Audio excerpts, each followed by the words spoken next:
get started, please silence your cell phones or turn them off. That'd be cool too.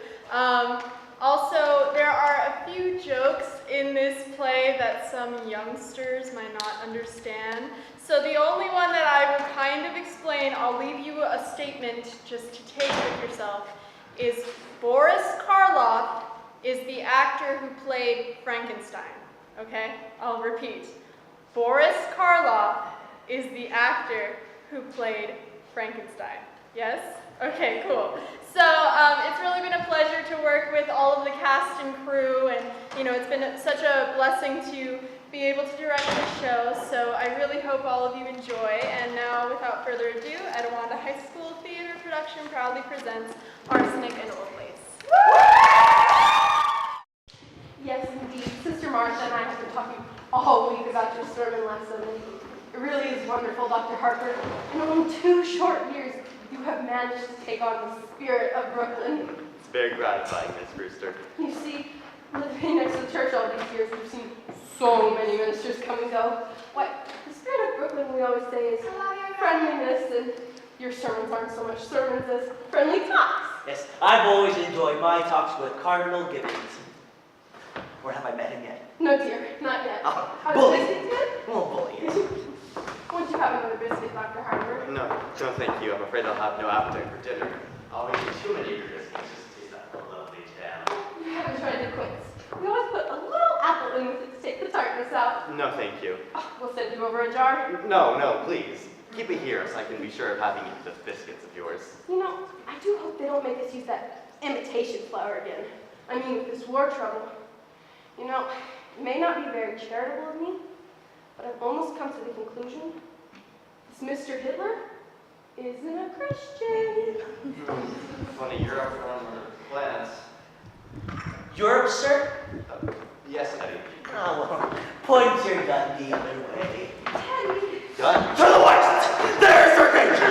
There's your enemy! Demand! Yes, of course, Teddy. Now, Teddy. No one can. Not so much talk about Europe, more about the canal. Well, let's not talk about war then. Won't you have some more tea, dear? Oh, no, thank you, Aunt Abby. Dr. Harper? No, thank you, Miss Abby. I must admit that talks of war and violence seem far removed from these surroundings. It is peaceful here, isn't it? Yes, peaceful. The virtues of another day, they're all here, in this house. Same virtues that went out in candlelight, low taxes and good manners. It's just the way it was when Grandfather Brewster built and furnished it. Yeah, well, except for the electricity, but we used that as little as possible. It was Mortimer who persuaded us to put it in. Yes, I can understand that. That nephew of yours seems only to live by electric lights. The poor boy has to work so late. We understand Mortimer's taking Elaine with him to the theater tonight.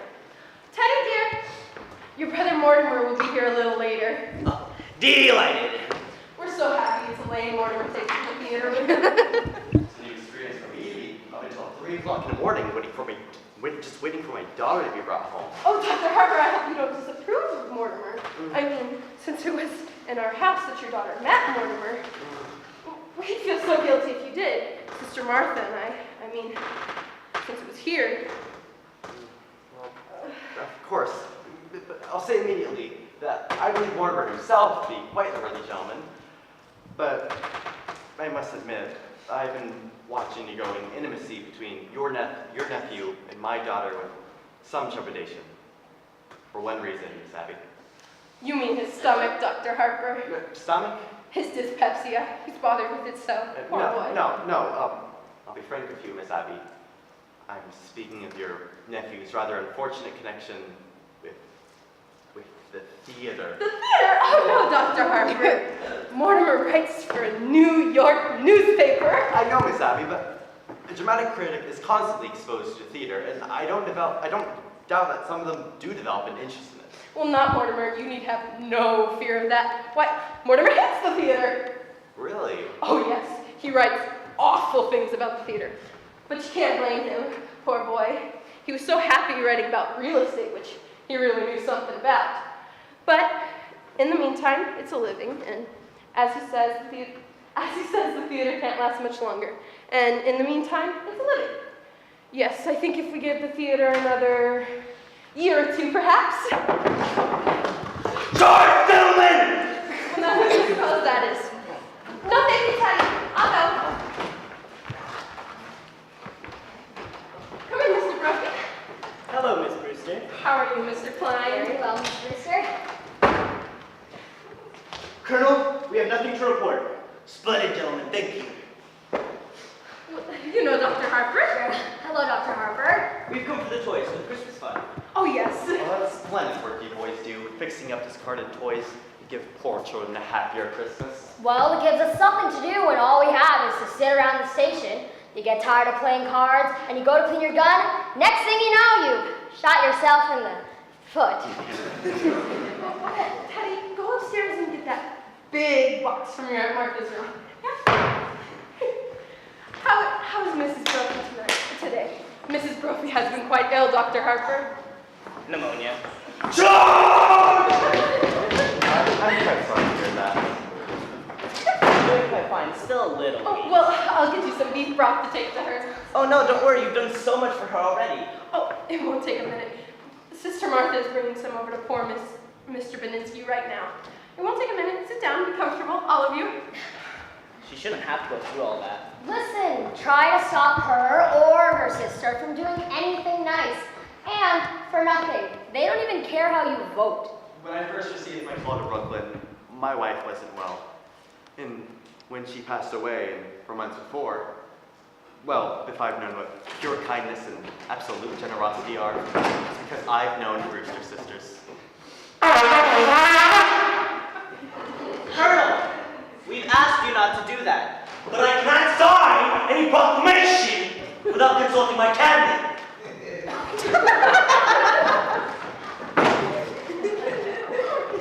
He used to do that in the middle of the night. The neighbors would bring Cain with us.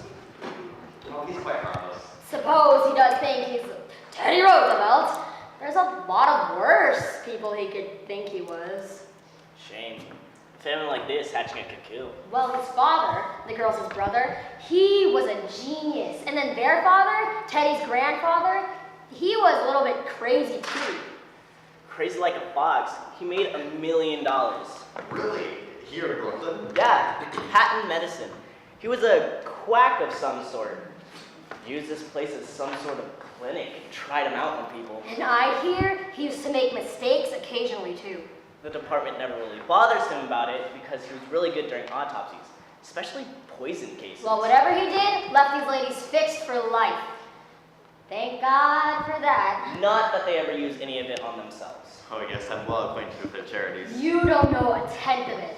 When I was working with the Missing Persons Bureau, we were trying to trace this old man that we never did find. You know that rent agency's got this house down on its list for furnished rooms? But they don't rent rooms. And you can tell that anybody who comes here looking for a room leaves with a hot meal and probably a few bucks in their kick. It's a way of digging up people and doing some good too. Well now, isn't this nice? Good afternoon, Miss Brewster. Good afternoon, Mr. Brophy, Dr. Harper, Mr. Klein. How are you, Miss Brewster? We dropped in to get the Christmas toys. Oh yes, Teddy's Army and Navy. They were out. They're all packed up. The Colonel's up there after him. It seems the cabinet has to okay it. Yes, of course. I hope Miss Brophy's doing better. She's doing quite fine. Your sister's getting some soup for her right now. Yes, we made it this morning. I just took some to a poor man who broke ever so many bones. Oh, Martha, you're back. How is Mr. Beninsky? It's pretty serious, I'm afraid. The doctor's there. Going to amputate in the morning. Can we be present? No, I asked him already. But he says because the rules in the hospital. You couldn't be a good service. You must spare yourself something. Well, here's the broth, Mr. Brophy. Be sure it's good and hot. Yes, ma'am. Oh, this is fine. It'll make a lot of kids happy. That O'Malley boy's nuts about soldiers. Yes, that's General Miles. I've retired him. What's this? The Oregon? Teddy, dear, put it back. But the Oregon goes to Australia. Now, Teddy. No! I've given my word to fighting Bob Evans. Teddy, What's the difference what the kid gets? Bobby Evans, Izzy Cohen. Thank you, ma'am. Run along. Not at all.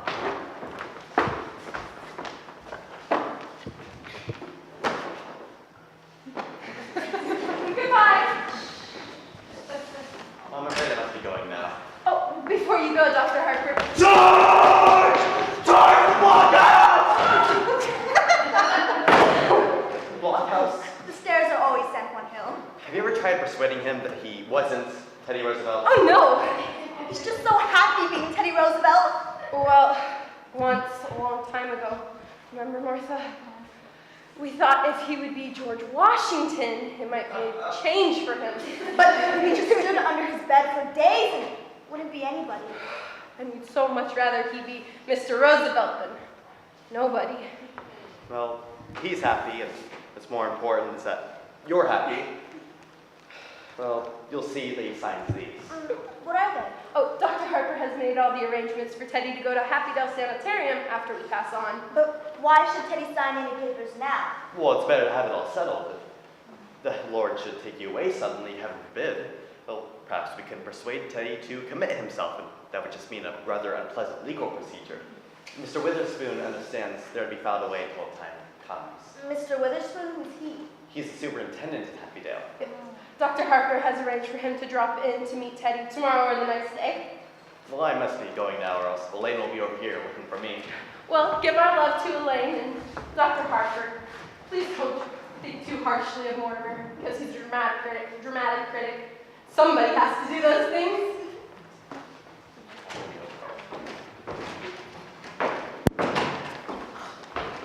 Did you just have tea?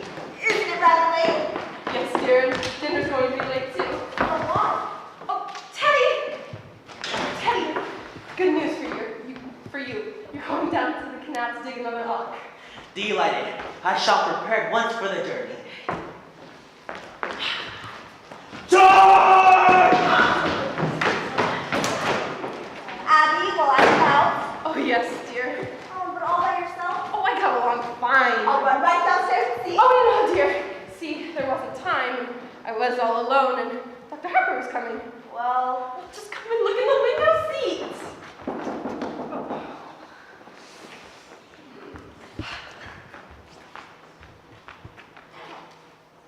Oh, it's Elaine. Good afternoon, Miss Abby. Good afternoon, Miss Martha. I thought Father was here. No, dear. he just left this minute. Didn't you meet him? No, I took the shortcut to the cemetery. Mortimer hasn't come yet. No, dear. Sorry. Oh, well, he asked me to meet him here. Do you mind if I wait? Not at all. Come, sit down. You really must speak to Mortimer about doing this to you. Doing what? Well, he was brought up to know that when a man is taking a young lady out, he should call for her at her house first.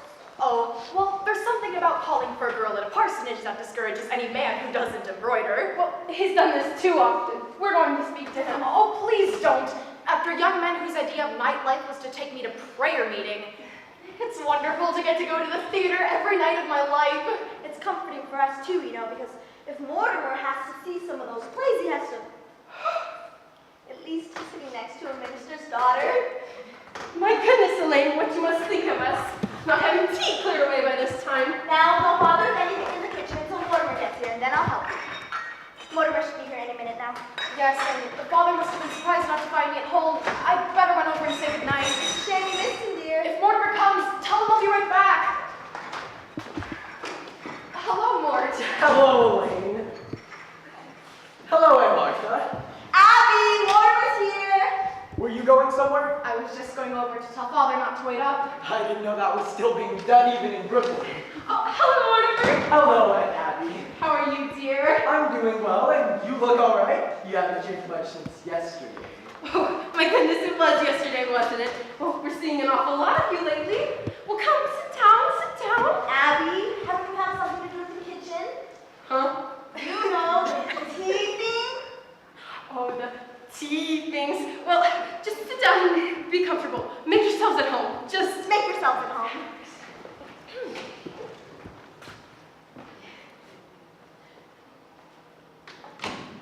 Well, can't you take a hint? No. I think that was pretty obvious. A lack of inventiveness, I should say. Yes, that's exactly what you say. Where do you want to go for dinner? I don't care. I'm not very hungry. Well, I just had breakfast. Suppose we wait until after the show?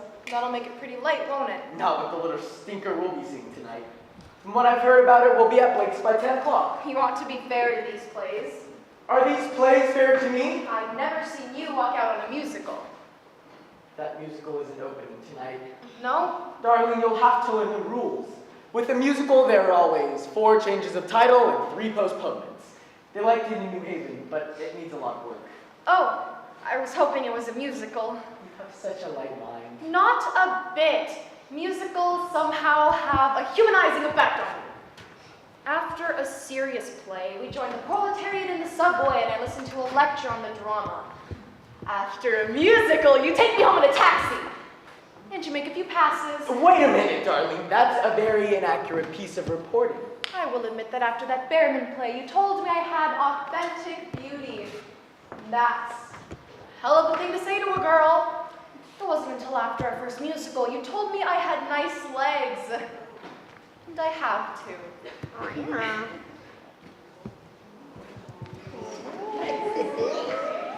For a minister's daughter, you sure do know a lot about life.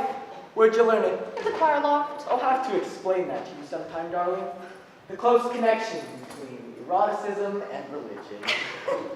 Well, religion never gets as high as the choir loft. Which reminds me, I'd better run over and tell Father not to wait up. I've never been able to rationalize it. What? My falling in love with a girl who lives in Brooklyn. Falling in love. You're not stooping to the articulate, are you? The only way I can regain my self-respect is to keep you in New York. Did you say keep? No, I've come to the conclusion that you're holding out for the legalities. I can afford to be a good girl for quite a few years yet. And I can't wait that long. Where can we be married in a hurry, say, tonight? I'm afraid Father will insist on officiating. Oh, God. I bet your father would make even the marriage service sound pedestrian. Are you by any chance writing a review on it? Forgive me, darling. It's an occupational. You might have to give that play tonight good notice. Now, darling, don't pretend you love me that much. I think tonight you better go and tell your father not to wait up. I think tonight I'd better tell him to wait up. I'll telephone Winchell to publish the ban. Nevertheless. All right. Anything formal and legal, but not later than next month. Darling! I'll get over to Father and set the date. Hello, Mortimer. How are you, Mr. President? Fine, just fine. What news have you brought me today? Just this, Mr. President. The country is squarely behind you. Oh, I know, isn't it wonderful? Well, goodbye. Goodbye. Where are you off to, Teddy? Panama! He digs locks for the canal down there. You're so sweet with him. He's very fond of you. Well, Teddy was always my favorite brother. Favorite? Were there more of you? There's another brother. Jonathan? I've never heard of him. Your aunts, they never mention him. No, we don't like to talk about Jonathan. Jonathan left Brooklyn very early by request. Jonathan was the kind of boy who liked to cut worms in two with his teeth. What became of him? I don't know. He wanted to become a surgeon like grandfather, but his practice got him into trouble and he wouldn't go to medical school. Aren't you two going to be late for the theater? Oh no, we're skipping dinner. We won't have to leave for half an hour. Well, then I'll leave you two alone together again. And don't bother, darling. I must run over to speak to Father. Before I go out with you, he likes to pray over me a little. But I'll be right back. I'll come through the cemetery. If the prayer isn't too long, I'd have time to lead you beside the still waters. Mortimer! That's the first time I've ever heard you quote the Bible. You knew Elaine would be a good influence on you? Oh, by the way, I'm going to marry her. Oh, Mortimer! Martha, come right in here. I have the most wonderful news for you. Mortimer and Elaine are to be married! Married? Oh, Mortimer! We always hoped it would happen just like this. Elaine must be the happiest girl in the world. Happy? Just look at her, leaping over those gravestones. Say, What's what, dear? see that statue there? That bears a horn to meet a Kareem. Oh no, dear, that's Emma B. Stout ascending to heaven. No, standing on Miss Stout's left ear. That bird there, that's a red-crested swallow. I've only seen one of those before in my life. I don't know how you can be thinking about a bird at a time like this, with Elaine and the engagement and everything. It's a vanishing species. Thoreau was very fond of them. By the way, I left a chapter of my book on Thoreau here sometime last week. Have you seen it? Well, if you left it here, it must be here somewhere. When are you going to be married? What are your plans? There must be something more you can tell us about Elaine. Elaine? Oh yes, Elaine thought it was brilliant. What was, dear? My chapter on Thoreau. Well, this calls for a celebration. We must drink to their happiness. Martha, is there some of that Lady Baltimore cake left? Oh, yes. And I'll open a bottle of wine. Mortimer, I do hope the play is something you can enjoy for once. I mean, with your fiancé sitting beside you. Maybe it'll be something romantic. What's the name of it? Murder will out. Oh dear. When the curtain goes up, the first thing you'll see will be a dead body. And then when...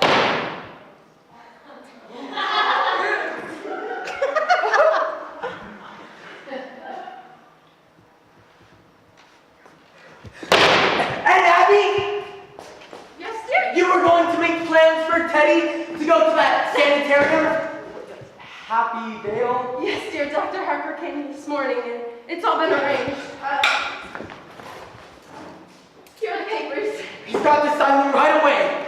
Well, there's no such hurry as that. She's down in the cellar. Get him up here right now. Oh, Mortimer, there's not such hurry as that. He's got to go to Happy Dale. Now. Tonight. Oh, no, Mortimer, that's not until after we're gone. Right away, I tell you right away. No, but Mortimer, what are you thinking? But just because Teddy's my brother? Listen, darlings, I've got some shocking news for you. Now, we've all got to try and keep our heads. You know, we've all sort of humored Teddy because we thought he was harmless. Why, he is harmless. He was harmless. That's why he's got to go to Happy Dale. Why, he has to be confined. How can you say such a thing against Teddy, your own brother? You've got to know sometime. It might as well be now. Teddy's killed a man. Nonsense, dear. There's a body in the window seat. Yes, dear, we know. You know? Of course we know, but it has nothing to do with Teddy. Now, Mortimer, just forget about it. Forget you ever saw the gentleman. Forget. We never dreamed you'd peek. But who is he? His name's Hoskins. Adam Hoskins. It's really all we know about him. Except that he's a Methodist. That's all you know about him? Well, what's he doing here? What happened to him? He died. And Martha. Men don't just crawl into window seats and die. No, he died first. Well, how? Oh, Mortimer, don't be so inquisitive. He died because he drank some wine with poison in it. How did the poison get in the wine? It's in the wine because it's less noticeable. No. When it's in tea, it has that distinct odor. You put it in the wine. Yes, and I put Mr. Hoskins in the window seat because Dr. Harper was coming. So you knew what you'd done. You didn't want Dr. Harper to see the body. Well, not at tea. That wouldn't have been very nice. Now, Mortimer, you know the whole thing. Let's forget about it. I do think Martha and I have the right to our own little secrets. And don't you tell Elaine. Oh, Abby, while I was out, I took her home to Schultz. She's doing much better, but she would like us to take juniors to the movies again. Well, we must do that tomorrow or the next day. Yes, but this time we'll go when we want to go.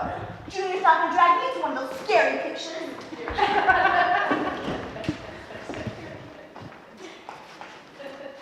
Hello?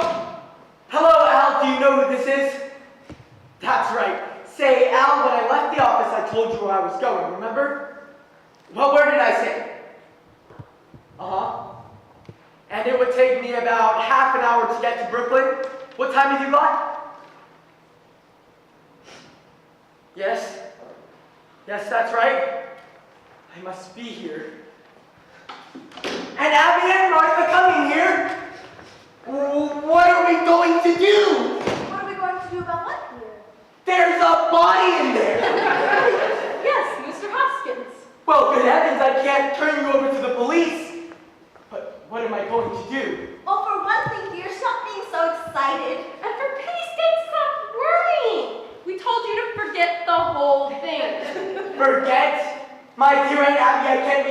realize that something has to be done? Now, Mortimer, you behave yourself. You're too old to be flying off the handle like this. But Mr. Hotchkiss! Hoskins, dear. Well, whatever his name is.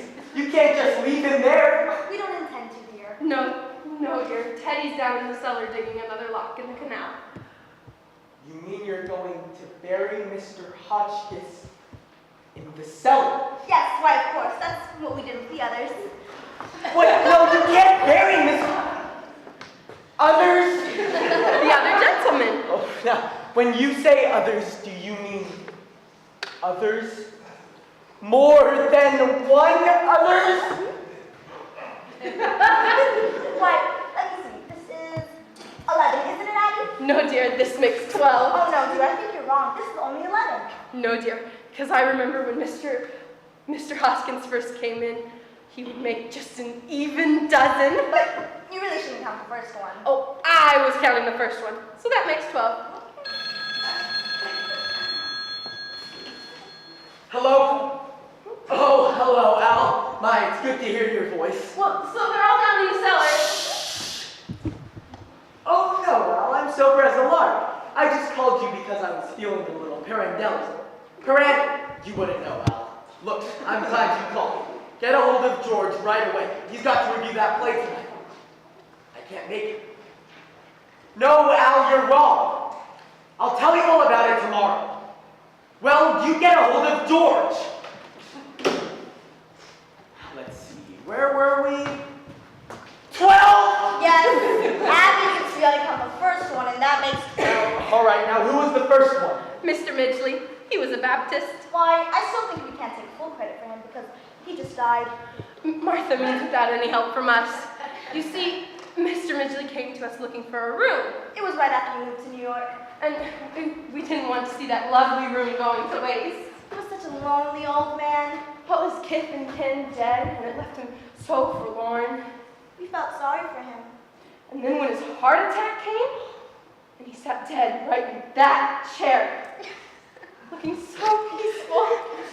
Remember, Martha? We knew then and there that if we could bring other lonely old men to that same peace, we would. He dropped dead? Right in that chair? How awful for you. Oh no, dear. It was rather like old times, you see. Your grandfather would always have a cadaver or two around. See, Teddy was digging in Panama and thought Mr. Midgley was a yellow fever victim. That meant he had to be buried immediately. So we all took him down to Panama and put him in the lock. See? That's why we told you not to worry, because we know exactly to be done. And that's how this all started. That man, walking in here and dropping dead? Of course, we couldn't count on that happening again, so... You remember those jars of poison that used to be on the shelves of your grandfather's laboratory all these years? And you know your Aunt Martha's knack for mixing things. You've eaten enough of her piccalilli. Well, dear, for a gallon of elderberry wine, I take 1 teaspoon of arsenic, half a teaspoon of strychnine, and just a pinch of cyanide. Should have quite a kick. Yes, as a matter of fact, one of our gentlemen found time to say, "How delicious." Well, I must get things started in the kitchen. Oh, I'll be right through it. I do wish you could stay for dinner, dear. I'm trying out a new recipe. I couldn't eat a thing. Oh, well, I'll come and help you, dear. Well, I feel so much better now. Oh, and you have to wait for laying, don't you? Well, you have quite a lot to think about. I'll leave you alone to it.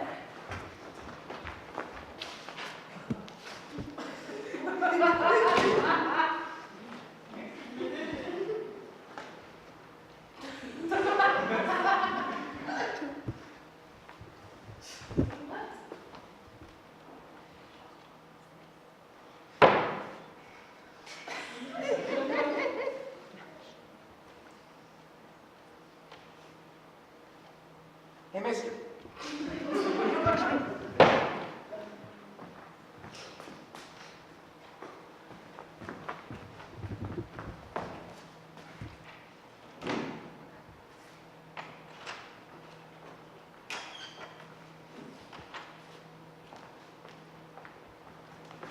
Oh, it's you.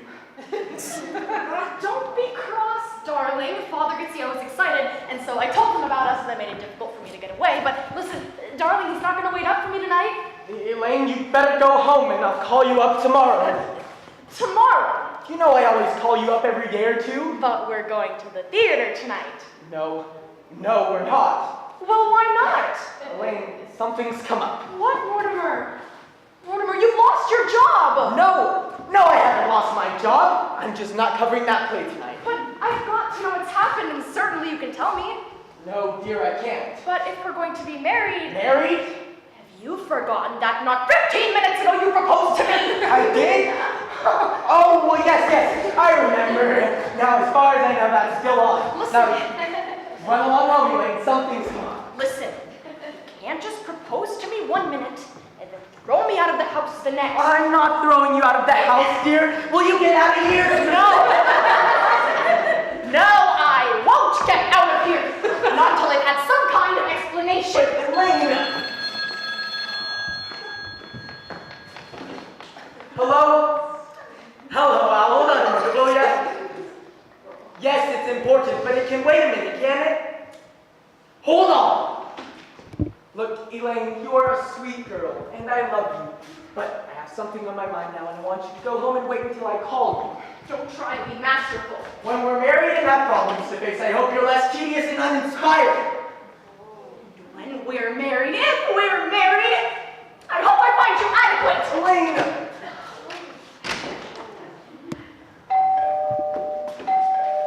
Hello? Hello, Al? Al? Hello? That's the doorbell, dear, not the telephone. Oh, how do you do? Come in. I understand you have a room to rent? Yes, won't you step in?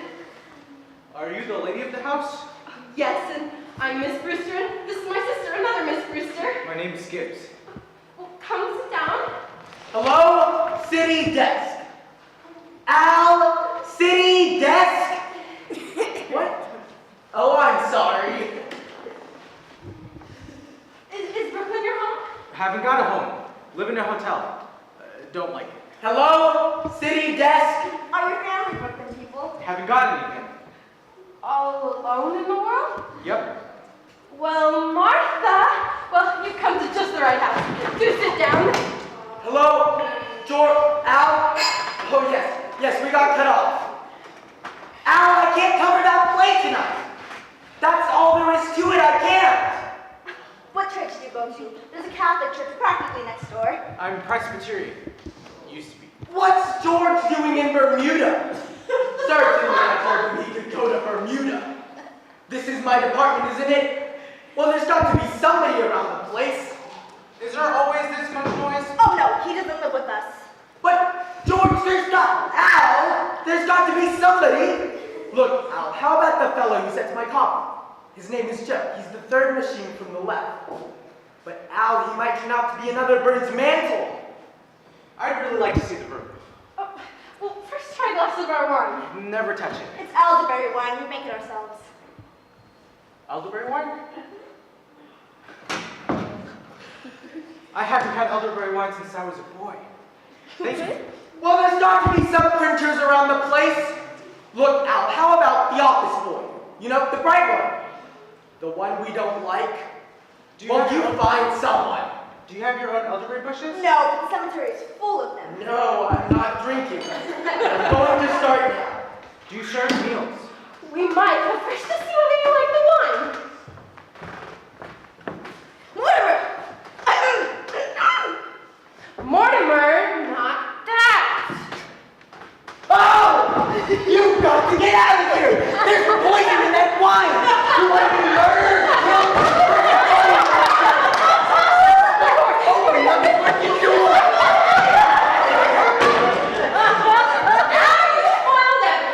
You can't do things like that.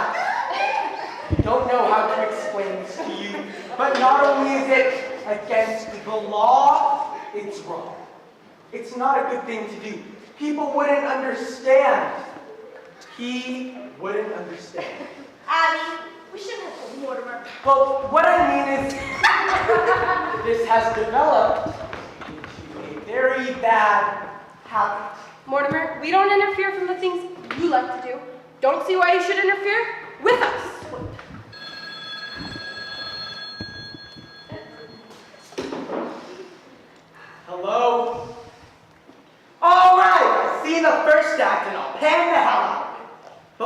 now you've got to do something for me. Get a hold of O'Brien. Our lawyer, the head of our legal department. Have him meet me at the theater. Oh, don't let me down. Okay, I'm starting now. Look, I've got to go to the theater tonight. I can't get out of it. But before I go, will you promise me something? We'd have to know what it was first. I love you very much, and I know you love me. You know I'd do anything in the world for you, and I want you to do this one little thing for me. What do you want us to do? Don't do anything. I mean don't do anything. Don't let anyone in this house and leave Mr. Hoskins right where he is. Why? Because I need some time to think. And I've got quite a little to think about. You know I wouldn't want anything happening to you. Well, what on earth could happen to us? Anyways, you'll do this for me, won't you? Well, we were planning on holding the funeral services for Mr. Hoskins. Services? Why, of course! You don't think we'd bury Mr. Hoskins without a full Methodist service, do you? Why, he was a Methodist. But can't that wait until I get back? And then you could join us? Yes. Yes. Oh, Mortimer, you'll enjoy the services, especially the hymns. Remember how beautifully Mortimer used to sing in the choir?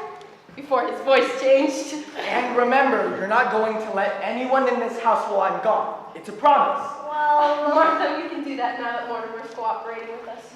Well, all right, Mortimer. Have you got any paper? I'll be back just as soon as I can. Well, here's some stationery. Will this do? Yes, this should be just fine. I can save time if I write my review on the way to the theater.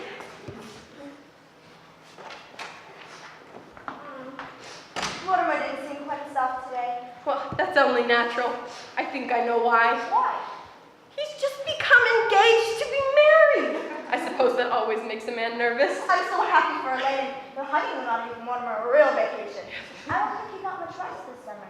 Well, at least he didn't go kiting off to China or Spain. I could never understand why he would want to go to those places. Well, I think to Mortimer, the theater has always seemed like really small potatoes.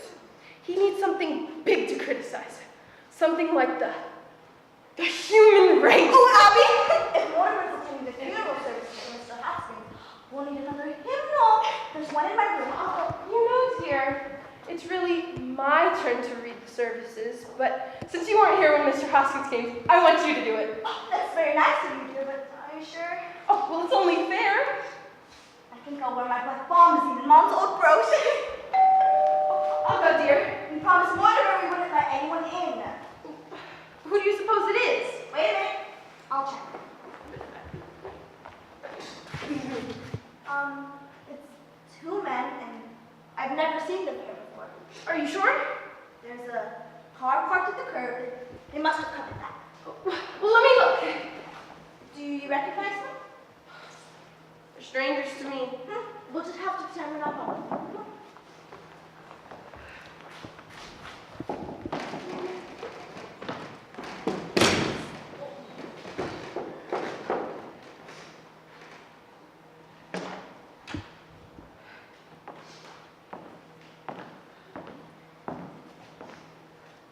Come in, Doctor.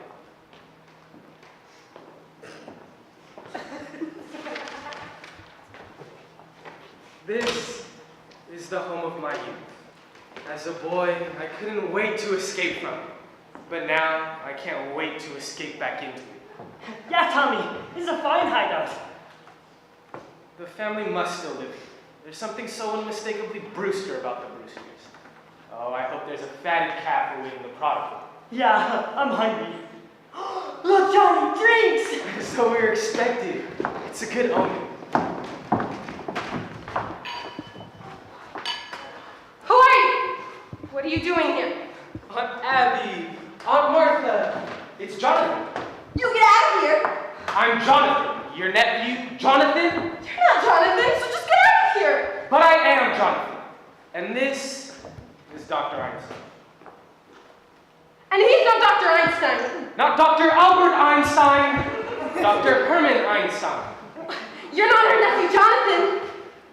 I see you're still wearing the lovely garnet ring that Grandma Brewster bought in England.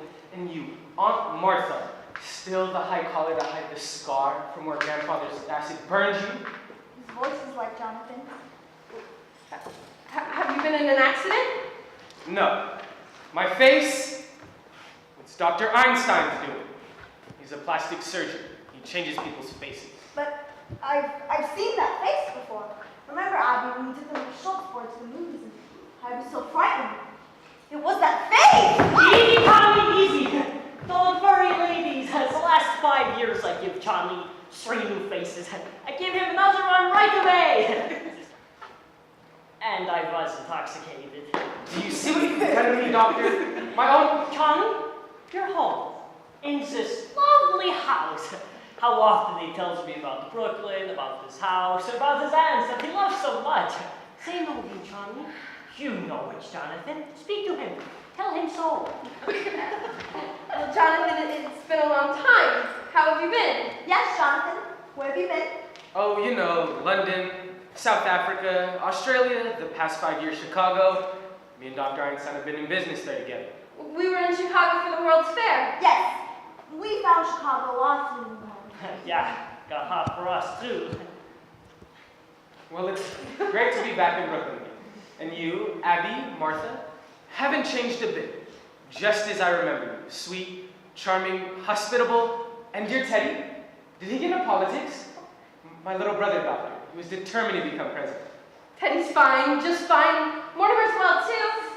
I know about Mortimer. I've seen his face at the head of his column. He seemed to fulfill all the promise of his early, nasty nature. We're very fond of Mortimer. Well, Jonathan, it's been very nice to see you again. Bless you all, Martha. It's good to be back. Well, we mustn't let what's on the stove boil over. Yes, Jonathan, if you'll excuse us for a minute, unless you're in a hurry to go somewhere.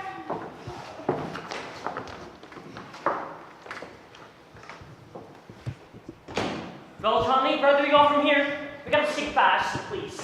So the police have got a picture of that face. We got to operate on your right to pay. We have to find a place for Zach, and we have to find a place for Mr. Spinoza, too. Don't waste any worry on that rat. But Charlie, we have a hot stiff in our hands. I said forget about Spinoza. But you can't leave a dead body in the normal seat. You shouldn't have killed him, Charlie. He's a nice fellow. He gets us a lift, and what happens? He said I look like Boris Karloff. That's your work, doctor. You did this to me. Johnny, we find a place somewhere, I fix you up quick. Tonight. Johnny, I gotta eat first. I'm hungry. Wait. Jonathan, we're happy you remembered us and took the time to come in and say hello. But you were never happy in this house, and we were never happy while you were in it. So we've just come to say goodbye. Aunt Abby, I can't say your feeling towards me comes as a surprise. I spent a great many hours regretting the many heartaches I must have given you as a boy. You were quite a trial to us, Jonathan. Yes, but my great disappointment is for Dr. Einstein. No matter how rushed we were coming through Brooklyn, I promised I'd bring him here for one of Aunt Martha's home-cooked dinners. Oh, I'm sorry, I'm afraid there wouldn't be enough. Abby, it's a pretty good-sized pot roast. Pot roast? Whoa! I think it's the least we can do today. Thank you, Aunt Martha. We'll stay for dinner. Well, we'll just hurry it along then. Jonathan, if you would like to wash up, you can use grandfather's old lavatory. Is that still there? Oh yes, just as he left it. Well, I'll get things started in the kitchen since we're all in a hurry. Well, we have the meal anyway. Grandfather's laboratory. And just as it was, Doctor, it's a perfect operating room. Too bad we can't use it. After you finish with me, we can make a fortune here. The large ward added 10 beds, and Dr. Brooklyn's crying for our talents. Why work yourself up, Johnny? Anyway, for Brooklyn, I sink for a year too late. Doctor, you don't know this town. Practically everybody in Brooklyn needs a new face. But so many of the old faces are locked up. A very small percentage. You know, the boys in Brooklyn are famous for paying generously to stay out of jail. Take it easy, Johnny. They're ants. They don't want us here. We're here for dinner, aren't we? Yeah, but after dinner? Leave it to me, and I'll handle it. After, this house will be our headquarters for years. Oh, that would be beautiful, Johnny. This nice white house, those ants of yours. What sweet ladies. I love them already. Oh, I get the bags, yeah? Doctor, we must wait until we're invited. But you just said that... We'll be invited! And if they say no? Doctor, 2 helpless old women.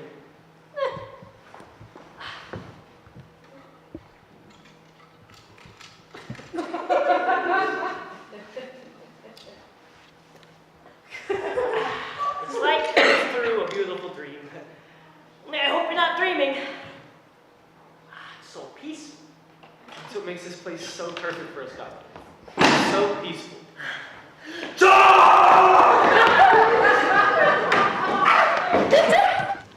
Yes, Auntie. Those past 5 years in Chicago are amongst the busiest and happiest of my life. And from Chicago, we go to South Bend, Indiana. They wouldn't be interested in our experience in Indiana, Doctor. Well, Jonathan, you've certainly led an interesting life, but we shouldn't have allowed you to talk so late. The meeting with Dr. Einstein in London changed my life forever.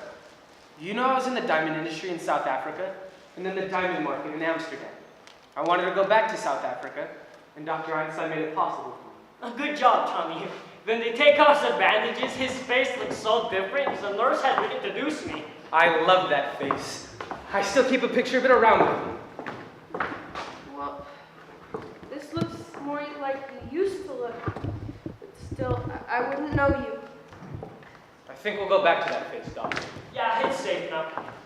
Well, I think you should get to where you're going. Oh, Abby, I'm so full of that delicious dinner I couldn't move a muscle. Yeah, it's nice here. After all, it's very late and I found it! What did you find, Teddy? What? The story of my life. My biography. See, General, this was the picture I was telling you about. See, that's you. Oh, sorry, another picture. That's you, and that's me. President Roosevelt and General got those at color but cut. And that's my wife. How I've changed. Well, you see, that picture hasn't been taken yet.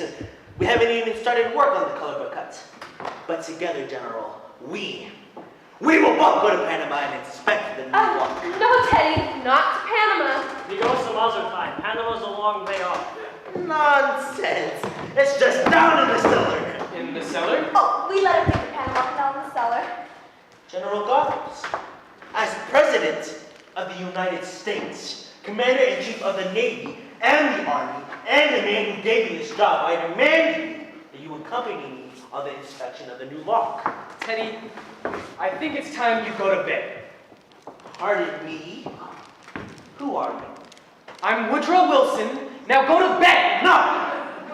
You are not Wilson. But your face is familiar. Let's see. You're not anyone I know now. Perhaps later, on my hunting trip to Africa. Yes, you look like someone I might meet in the jungle. This is your brother, Jonathan, dear. So that's it. A nature faker.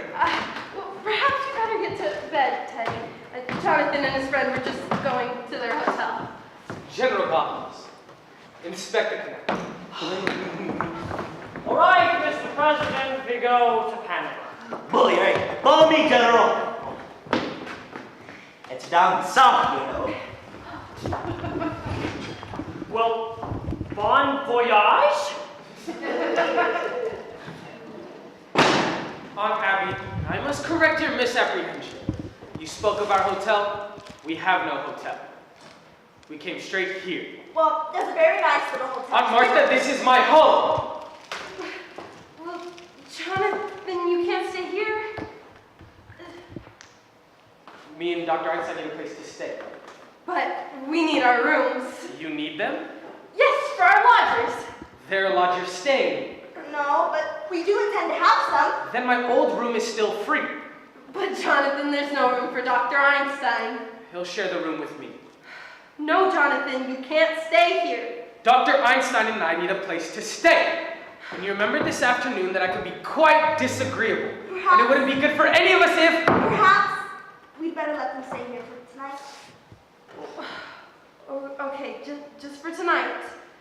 And that's settled. If you get my room ready. It only needs some airing out. We keep it ready to show our lodgers. You have the most distinguished guest in Dr. Einstein. But I'm afraid you don't appreciate his talents. Oh, but you will. In a few weeks, you'll see me looking like a very different Jonathan. He can operate on you here. Once Dr. Einstein and I resume practice and we get organized, I forgot to tell you, we're turning grandfather's laboratory into an operating room. We expect to be quite busy. Jonathan, we will not let you turn this house into a hospital. Hospital, heavens no. It'll be a beauty parlor. Hey, Tommy, down in the cell. Dr. Einstein, my aunts have invited us to live with them. Oh, you fixed it. Well, you're sleeping here tonight. If you get our room ready immediately. Well, for tonight.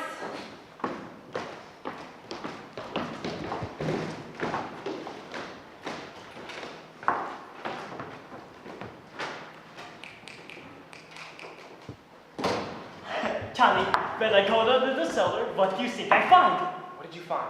The Panama Canal. The Panama Canal. It's a whole teddy bear.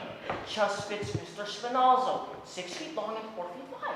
Down there. You'd think they knew we were bringing Spinozzo along. That's hospitality.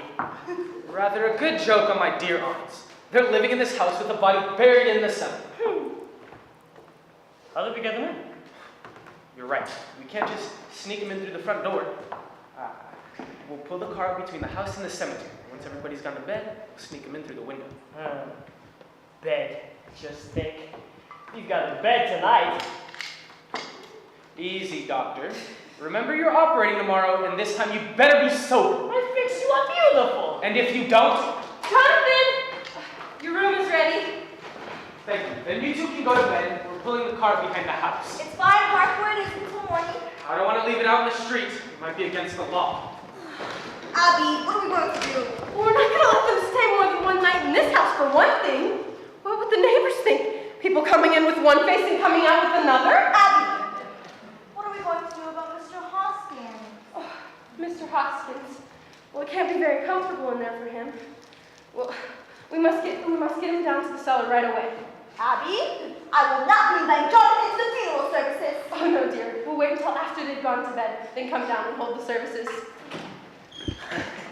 General Gothos was very pleased. He says the canal is just the right size. Teddy, there's been another yellow fever victim.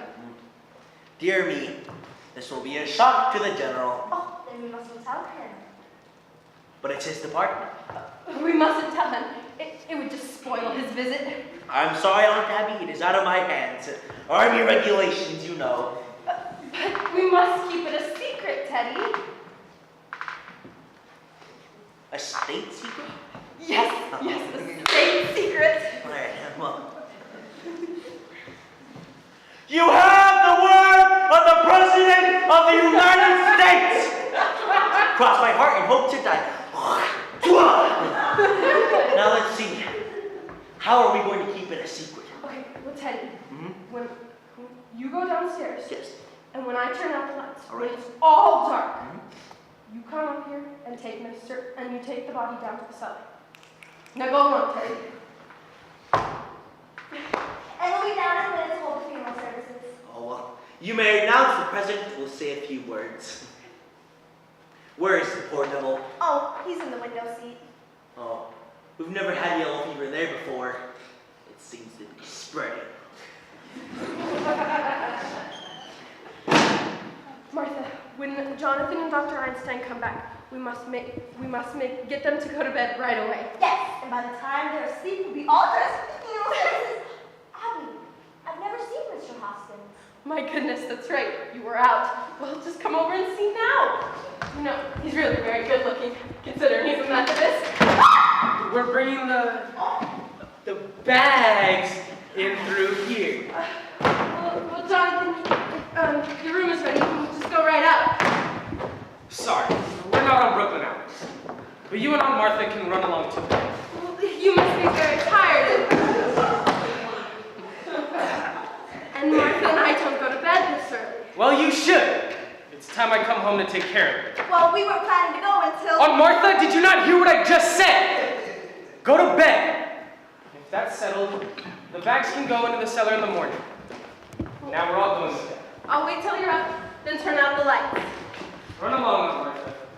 Okay, go on, Aunt Abby. I'll be right there. Aunt Abby, turn out the lights.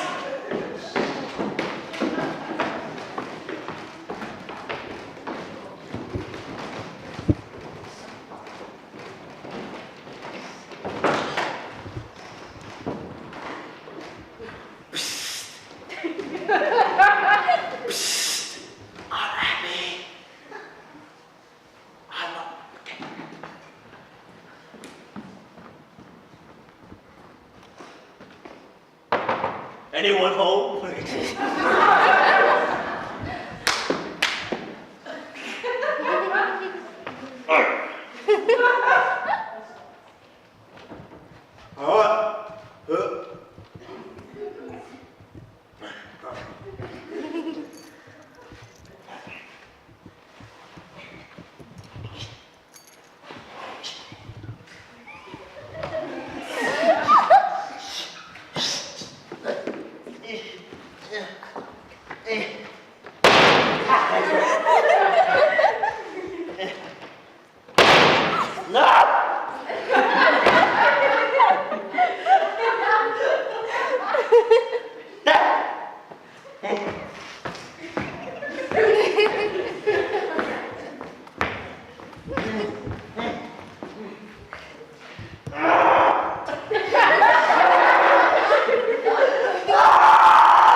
Pardon me.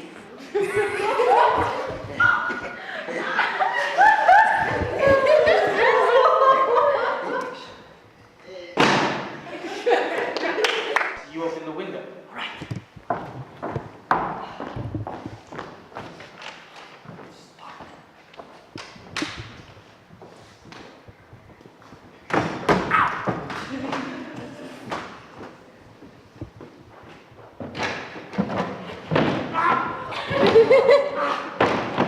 Who left this open?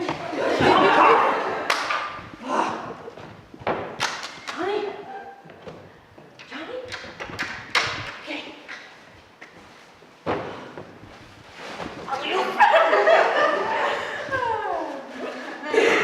Wait a minute, you lost the legs of that. Oh,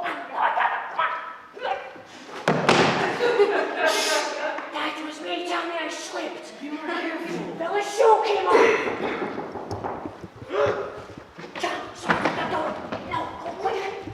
I'm not here, go quick.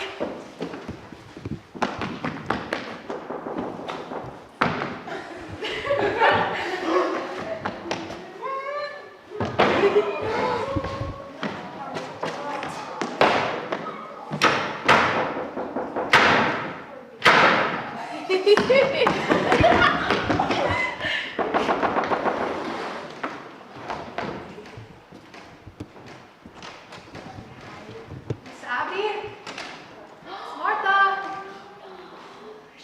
Miss Abby? Martha? Who is it? Is that you, Teddy? Who are you? Who are you? I'm Elaine Harper. I live next door. Then what are you doing here? I came over to see Miss Abby and Miss Martha. Turn on the lights, Doctor. You choose a rather untimely moment for a social call. I think you'd better explain what you're doing here. Well, I happen to live here. You don't live here. I'm in this house every single day, and I've never seen you here before. Where are Miss Abby and Miss Martha? What have you done to them? Perhaps we'd better introduce ourselves, Doctor. This is Dr. Einstein, Dr. Einstein. a plastic surgeon of great distinction, something of a magician. And I suppose you're going to tell me that you're I'm going- Jonathan Brewster! Oh, you're Jonathan. I see you've heard of me. Yes, just this afternoon for the first time. And what did they say about me? Only that there was another brother named Jonathan. That's all that was said. Well, this explains everything, and now that I know who you are, I will be running along home. If you'll kindly unlock the door. That explains everything? Just what exactly did you mean by that? I thought I saw someone prowling around the house to the car, and I suppose that was you. You thought you saw somebody prowling around the house? Yes, weren't you outside? Isn't that your car? You saw somebody at the car? Yes. What else did you see? Just somebody walking around the house to the car. What else did you see? Just that's all. That's why I came over here. I wanted to tell Miss Abby to call the police, but if that was you and that's your car, I don't need to bother Miss Abby. I'll be running along. What was the man doing by the car? I don't know. I was on my way over here. I think you're lying. I think she tells the truth, Charlie. Have we let her go now, huh? No, I think she's lying. Breaking into a house at this time of night? I think she's dangerous. She should be allowed on loose. Take your hands off of me! Doctor, it's going to be a private funeral. Teddy told me to run away now! That's my daughter. No! No! Teddy! Talk to your kid! Someone?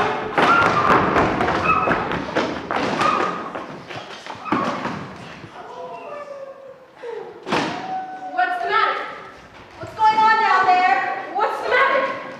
What are you doing? It's alright. We caught a burglar, a sneak thief. We'll call the police. No, don't. We got this handled. Just go back on the bed.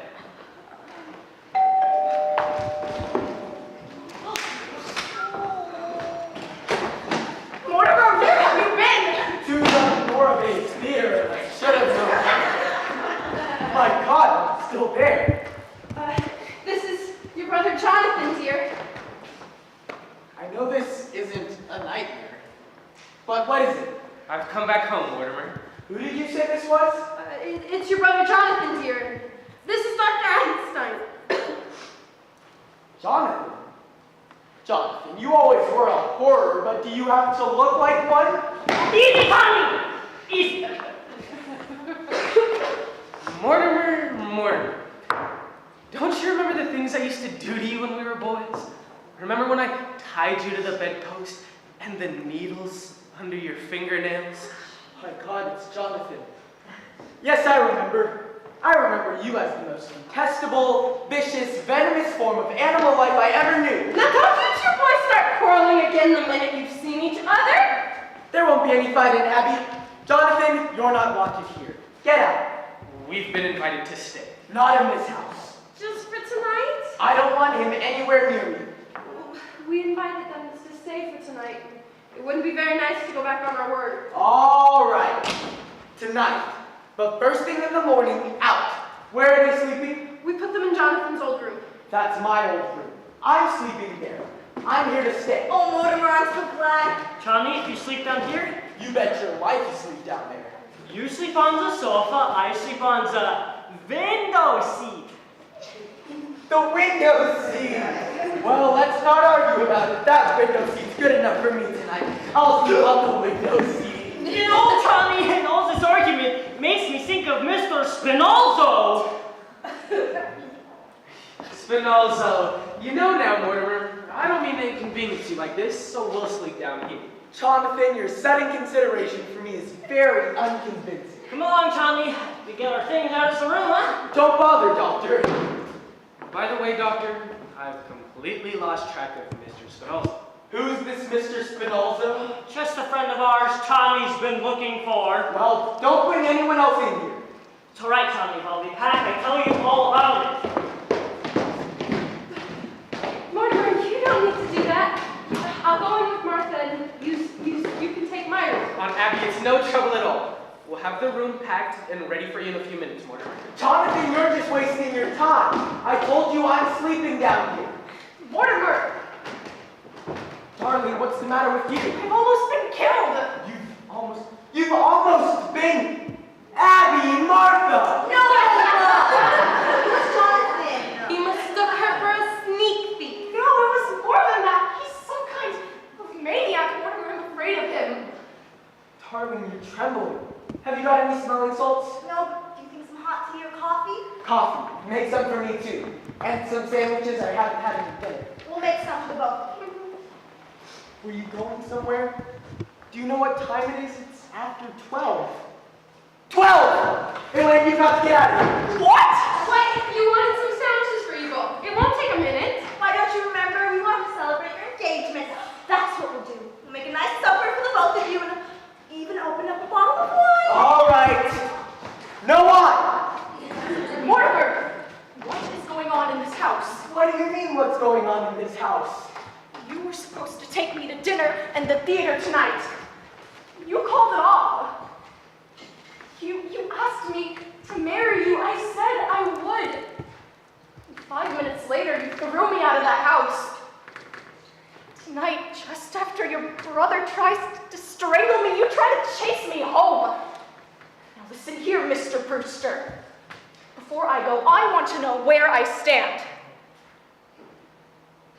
love me? I love you very much, Elaine. In fact, I love you so much that I can't marry you. Have you suddenly gone crazy? I don't think so, but it's just a matter of time. You see, dear, insanity runs in my family. It practically gallops. Now- That's why I can't marry you, dear. Wait a minute, you've got to do better than that. No, dear, there's a strange taint in the Brewster blood. If you really knew my family, it's what you'd expect if Strindberg had written Hell's a Poppin'. No, just because Teddy is a little... No, it goes way back. The first Brewster, the one who came over on the Mayflower. You know, in those days, the Indians used to scalp the settlers. He used to scalp the Indians. Mortimer, that's ancient history. No, the whole family. Take my grandfather. He used to test his patent medicines out on dead people to make sure he wouldn't kill them. He wasn't so crazy. He made $1 million. And then there's Jonathan. You said he was a maniac. He tried to kill you. But he's your brother, not you. I'm in love with you. And there's Teddy, too. Teddy thinks he's Roosevelt. No, dear, no Brewster should marry. I realize that now. If I'd met my father in time, I would have stopped him. Now, darling, all of this doesn't prove that you're crazy. Look at your aunts. They're Brewsters, aren't they? And they're the sanest, sweetest people I've ever known. Well, even they have their peculiarities. Yes, but what lovely peculiarities. The kindness, generosity, human sympathy. There's another one! Well, Mortimer, there'll be plenty of others. You can't tell me anything about your aunts. I'm not going to. Look, Elaine, you got to go home. Something's come up. Up from where? We're here alone together. I know I'm acting rationally, but you put it down to the fact that I'm an ad Brewster. If you think you're going to get out of this by pretending that you're insane, well, then you're crazy. Maybe you aren't going to marry me, but I am going to marry you. I love you, you dope. Well, if you love me, will you get the hell out of here? At least take me home, won't you? I'm afraid. Afraid? A little walk through the cemetery? Mortimer, can I have a kiss goodnight? Of course, dear. Good night, dear. I'll call you up in the day. You critic! And Abby and Martha, come in here. We'll be in a minute, dear. Come in here now. Yes, dear? I- Where's Elaine? I thought you promised me not to let anyone in this house while I was gone. Oh, Jonathan just came I in. don't mean Jonathan. And Dr. Einstein was I with don't mean Dr. Einstein. Who's that on the window seat? We told you, Mr. Hoskins. This is not Mr. Hoskins. Who can that be? Are you trying to tell me you've never seen this man before? I certainly am. Why, this is a fine how do you do. It's getting so anybody thinks he can walk into this house. Now, Aunt Abby, don't you try to get out of this. That's another one of your gentlemen. Mortimer, how can you say such a thing? That man's an imposter. And if he came here to be buried in our cellar, he's mistaken. But, Aunt Abby, you admitted to me that you put Mr. Hoskins in the window seat. Yes, I did. Well, this man couldn't have just gotten the idea from Mr. Hoskins. By the way, where's Mr. Hoskins? He must have gone down to Panama. Oh, you buried him? No, not yet. We haven't had time, but with Jonathan in the house. Oh, we've always wanted to hold a double funeral. But I will not hold services over a total stranger. A stranger? And Abby, how can I believe you? There are 12 men in that cellar, and you admit to have poisoned them. Yes, I did. But you don't think I'd stoop to telling a fib, do you? Martha!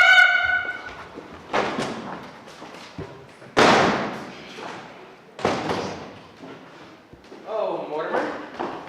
I'd like to have a word with you. A word's about all you'll have time for, Jonathan. Because I've decided that you and your doctor friend are going to have to get out of here just as quickly as possible. I'm glad that you realize that we can't stay under the same roof together. But you've arrived at the wrong solution. I'm staying, and you're leaving. Jonathan, you're beginning to bore me. You've played your one-night stand in Brooklyn. Move on. Just because you graduated from the back fence to the typewriter, don't think you're all grown up. I'm staying, and you're leaving, and I mean now. If you think I can be frightened, If you think there's anything I fear, I've lived a strange life, Mortimer, but if it's taught me one thing, it's to be afraid of nothing. Martha, just look and see what's in that window seat. now I'm happy!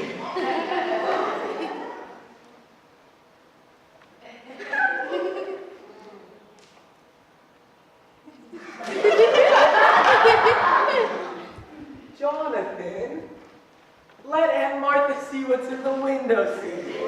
And Abby, I owe you an apology, but I have some good news for you. Jonathan and Dr. Einstein are leaving, and they're taking their cold companion with them. Jonathan, you're my brother. You're a Brewster.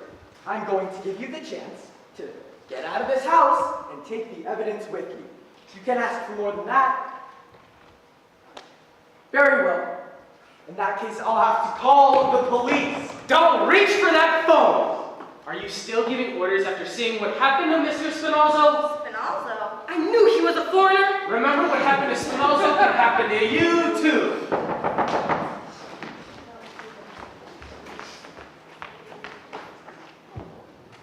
Officer O'Hara. Hello, Miss Abby. How do you think? I saw your lights on. Thought there might be sickness in the house. Oh, you've got company. I'm so sorry I disturbed you. Oh, no, come on in. Yes, come in. Come in, Officer O'Hara. This is our nephew, Mortimer. And this is another nephew, Jonathan. Pleased to meet your acquaintance. Well, it must be nice having your nephews visiting you. Are they going to be staying for a bit? Oh, I'm staying. My brother Jonathan was just leaving. Well, say, I've met you here before, haven't I? I'm afraid not. Jonathan hasn't been here in quite a while. Certainly reminds me of somebody. Maybe I've seen a picture of you somewhere. I don't think so. Yes, Jonathan, I'd hurry if I were you. Your things are all packed anyways, aren't they? Well, you'll be wanting to say your goodbyes. I'll be running along. Oh, no, I'd like to have you stay until my brother goes. I just came to make sure everything was all right. Well, we're about to have a cup of coffee in a minute. Won't you join us? I forgot the coffee. I'll make some more sandwiches. I know your appetite by now, Officer O'Hara. Oh, don't bother. I'm due to ring in a couple of minutes. You can have a cup of coffee with us. Please sit down. Well, say, I haven't seen a photograph of your brother around here someplace. I don't think so. Well, he looks like somebody I know. He looks like somebody you've probably seen in the movies. I never go to the movies. I hate them. You know, my mother says the movies is a bastard art. Yeah, it's full of them. Your mother said that? Yep, she was an actress, a stage actress. Perhaps you've heard of her.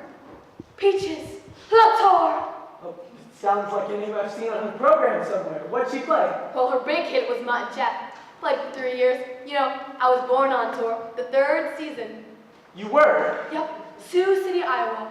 Mother had me just after the 2nd act and still made the finale. What a trooper. I bet there's a good story in your mother. You know, I write for the theater. You do? Say, you're not Mortimer Brewster, the dramatic critic, are you? Yes. Oh boy, am I glad to have met you. Say, Mr. Brewster, we're in the same line of business. We are? Yep, I'm a playwright. This being on the police force thing is just temporary. Oh, how long have you been on the force? 12 years. I'm collecting material for a play. I bet it's fine. Well, it ought to be with all the drama I see going on in the city. Mr. Brewster, you don't know the half of what goes on in Brooklyn. I think I have. Say what time you got. Oh, 10 after 1? Oh, gee, I got her ring in now. Oh, well, O'Hara, on that play of yours, I may be able to help you. Oh, you would? Say what's made my woman tonight. Look, I'll tell you the plot. Oh, you're leaving, are you? Good. You haven't got much time to go. Well, everything's just about ready. Oh, Jonathan, you're leaving? Goodbye. Goodbye, Dr. Einstein. Doesn't this case belong to you? Yes, Jonathan, you can't leave without all your things. Look, O'Hara, you run along now, and my brother's just going. I'm not leaving now, Mr. Brewster. Why not? Well, you just promised to leave my play, didn't you? Oh, you and me, we're gonna write my play together. Oh, I can't do that, O'Hara. I'm not a creative writer. Well, I'll do the creating. You can just put the words to it. Oh, but O'Hara. No, sir, Mr. Brewster. I'm not leaving this house until I tell you the plot. In that case, we'll be leaving. Oh, don't try that. You can't leave without taking all your things with you. O'Hara, look, you you go now, huh? You gotta ring in. I can wait. I've been waiting 12 years. Sorry I was so long. Don't bring that in here. O'Hara, would you join us for a bite in the kitchen? In the kitchen. Jonathan's leaving. Oh, that's nice. Come along, Officer O'Hara. Sure you don't mind eating in the kitchen, Mr. O'Hara? Everywhere else you're doing. That's right.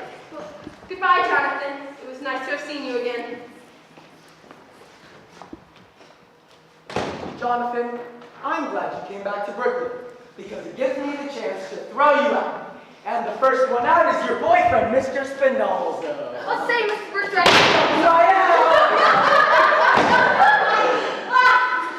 I should have known you'd write a play with a policeman.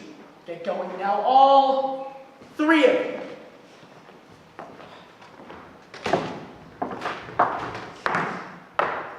Doctor, this affair with my brother has got to be settled. Now, Charlie, if you got trouble enough, your brother gives us a chance to get away. What more could we ask? You don't understand. This goes back a great many years. Now, Charlie, let's get going. No, Doctor, we're staying here tonight. With the cop into kitchen and Spinozzo in the window seat? That's all he's got on us. We'll take Spinozzo and dump him in the bay, come right back here.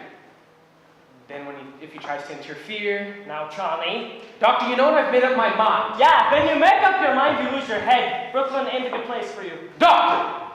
Charlie? Well, we have to stick together. Someday we get stuck together. We're coming back here if it takes that with us. No. Take the instruments into the cellar, but move fast. Mr. Spinozzo will go out the same way he came.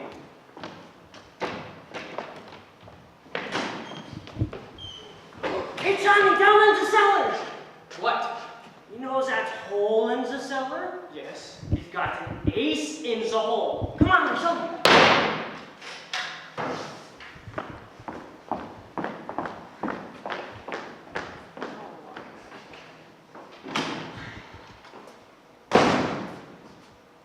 Jonathan!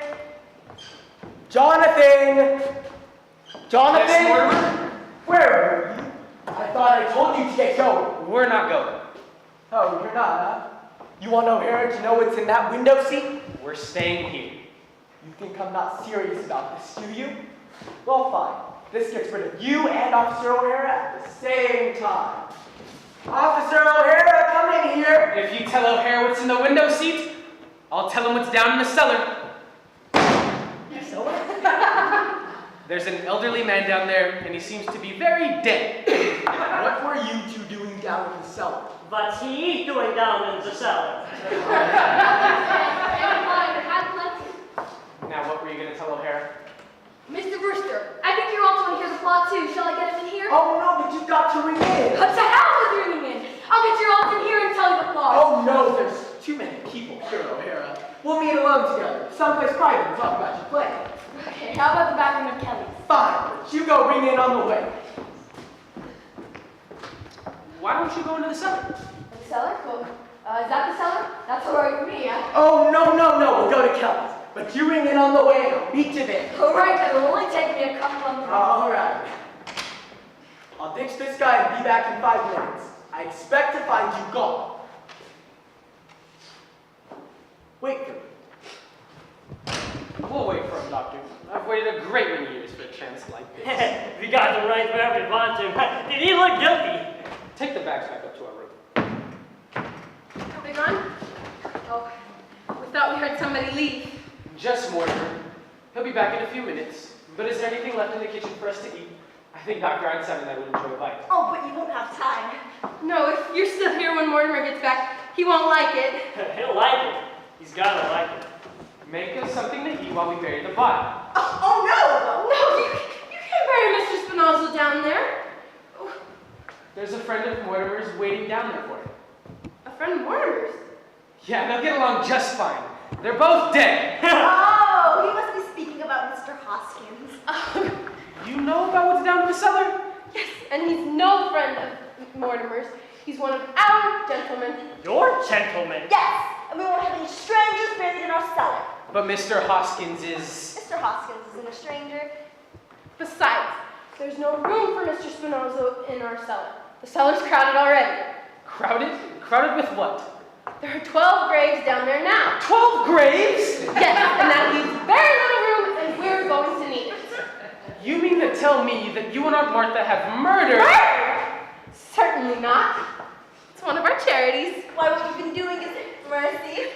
So you just take your Mr. Spinozzo out of here. So you and Aunt Martha have done that in this house and buried them down there? Johnny, we've been chased all over the world. They stayed right here in Brooklyn and do just as good as you do. What? You've got 12 and they've got 12. I've got 13. No, Johnny, 12. 13. There's Mr. Spinozzo, the first one in London, the 2 in Johannesburg, the 1 in Sydney, the one in Melbourne, the 2 in San Francisco, the 1 in Phoenix, Arizona. Phoenix? At the filling station. The 3 in Chicago, and the first one in South Bend. South Bend? You can't count that one. He died of pneumonia. He wouldn't have gotten pneumonia if I wouldn't shot him. No, Johnny, he died of pneumonia. He doesn't count. He counts to me, and I say 13. No, Johnny. Well, so old ladies are just as good as you are. Oh, are they? Well, that's easily fixed. All I need is one more. That's it. Just one more. Well, here I am. Stop that! This is our house and this is our cellar, and we want you out! Ladies, please, go back upstairs where you belong. Abby, Martha, go upstairs. No use doing what you're doing because it'll just have to be undone. I'm warning you, you better stop it! What? You'll see. You'll see whose house this is. I'm warning you. Where's Mortimer? I don't know. But he must be doing something because before he left, he said, "Just wait, Jonathan. I'll be back." Well, he can't do anything about that when he's out of the house. That's all we want settled. What's going on down there?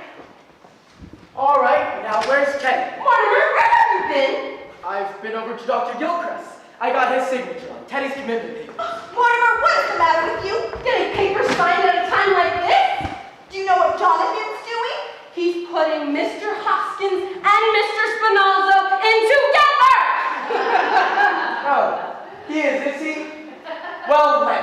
Is Teddy in his room? Teddy won't need any help. When Teddy signs those commitment papers, I can tackle Jonathan.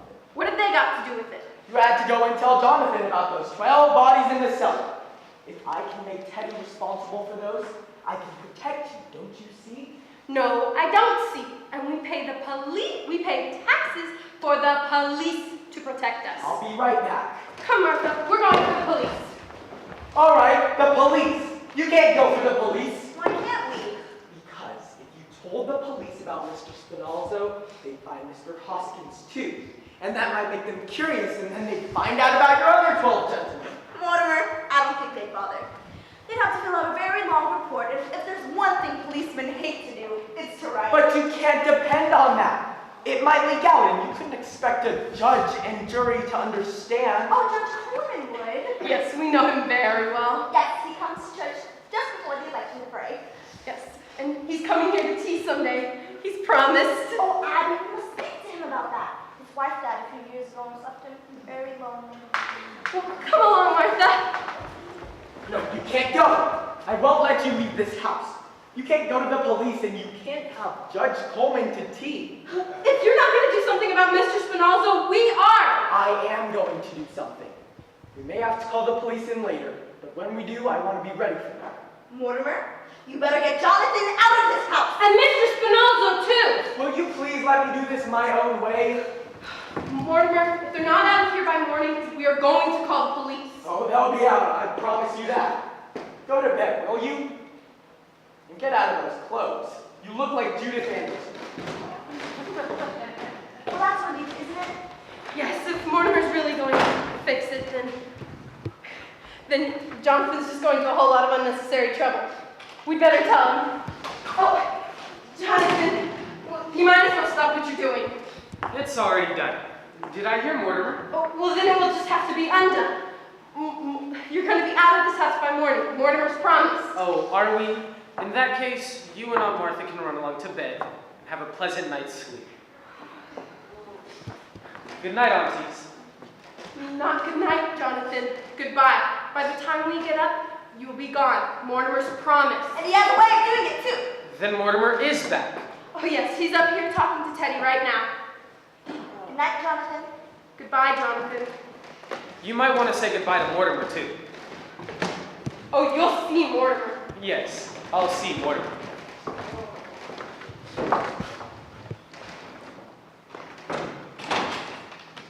That's all fixed up. Smooth like a lake. Nobody ever knows they were down there. That bed's for good already. 48 hours within sleep. Come on, Charlie, let's go up, yes? You're forgetting, Doctor. What? My brother Mortimer? Charlie, tonight? We do that tomorrow. Or the next day. No, Doctor. Tonight, now. Charlie, please, I'm tired. Tomorrow I gotta operate. Yes, you're operating tomorrow, Doctor, but tonight we take care of Mortimer. But Charlie, not tonight. You go to bed. Doctor, look at me.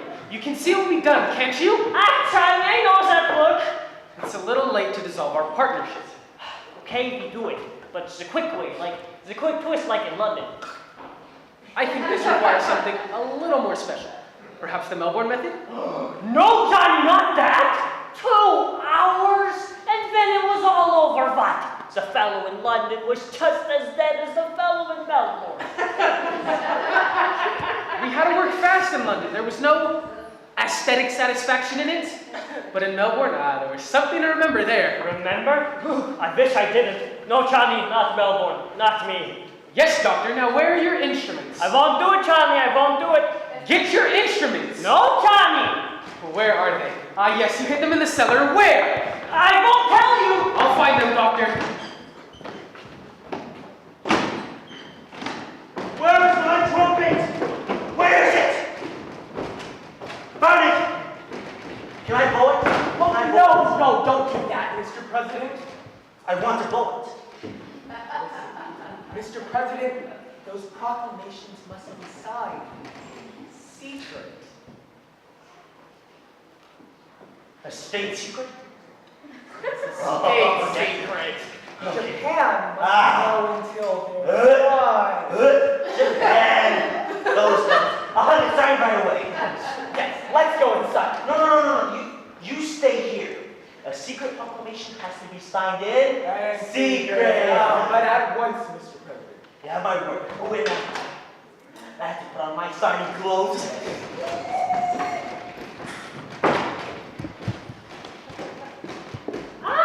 You go now, huh? No, Doctor, I'm waiting for something important. Please, you go now. Dr. Einstein, I have nothing against you personally. Take my advice and get out of this house and just as far away as possible. Trouble, yeah. You get out. All right, don't say I didn't warn you. I'm warning you, get away quick. Things are going to start popping around here any minute. Listen, Charlie's in a bad mood. Then it gets like this. He's a madman. Things happen. Terrible things. Jonathan doesn't worry me now. Hey Mo, don't those plays you see teach you anything? About what? Well, at least the people in the plays act like they got sense. That's worse than you do. You think people in plays act intelligently? I wish you had to sit through some of the plays I have to sit through night after night. Take the little opus I saw tonight, for example. In this play, there's a man. He's in a house with murderers. He's supposed to be bright. He knows he's in danger. He's even been warned to get out. But does he go? No. He stays there. Now I ask you, Doctor, is that what an intelligent person would do? You're asking me? He didn't even have sense enough to be frightened. To be on guard, for instance, the murderer asked him to sit down. You mean? Won't you sit down? Believe it or not, that one was in there too. And what did he do? He sat down. Now mind you, this fellow's supposed to be bright. There he sits, just waiting to be trussed up. And what do you think they used to tie him up with? What? The curtain cord. Well, why not? A good idea. Very convenient. A little too convenient. When are playwrights going to use some imagination? The curtain cord. So there he sits, the big dope. Just waiting. Waiting to be trussed up and gagged.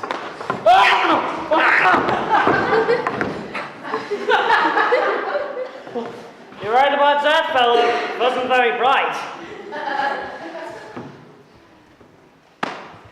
Now, Mortimer, if you don't mind, we'll finish the story.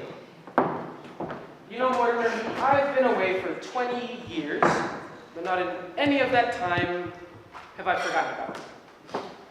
One night in Melbourne, I dreamed of you. When I landed in San Francisco, I felt a strange satisfaction. Once more, when I was in the same country with you. Now, Doctor, we get to work. Johnny, you need the quick way. Doctor, this must really be an artistic achievement. After all, we're performing in front of a distinguished critic. I gotta have a drink. I can't do this without a drink. Pull yourself together.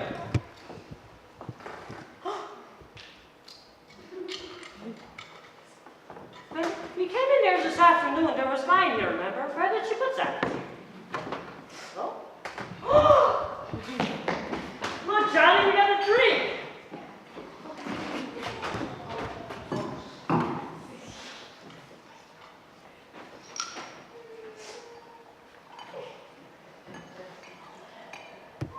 That's all there is. I split it with you. We both need a drink. Doctor, where are your manners? Now, Mortimer, I realize it was you that brought me back to Brooklyn. Thank you. Now, Doctor, to my dear dead brother.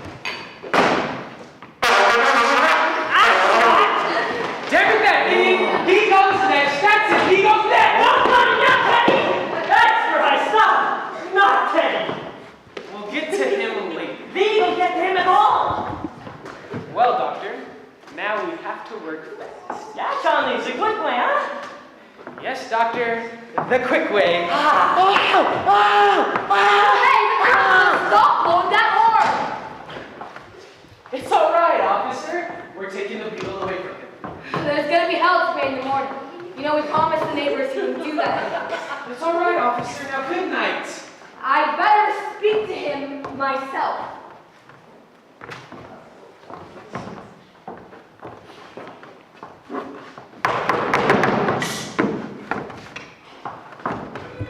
Well, hey, you stood me up. I waited an hour at Kelly's for you. What happened to him?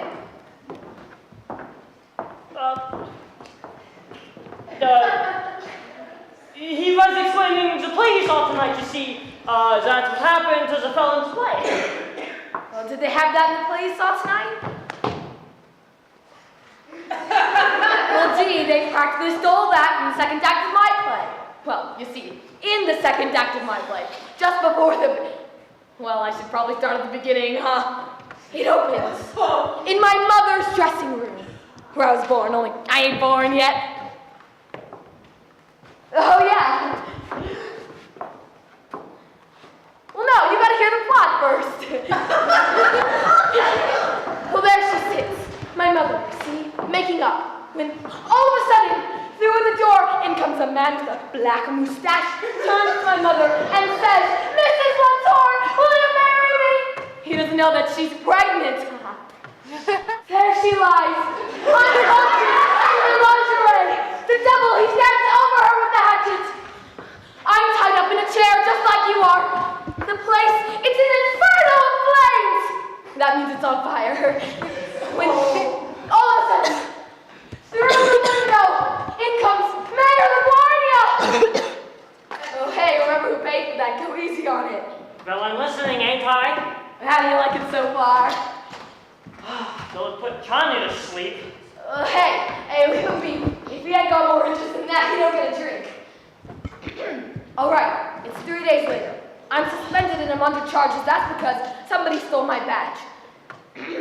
So, I'm walking my beat, 46th precinct, when this guy that I'm following, well, it turns out he's really following me.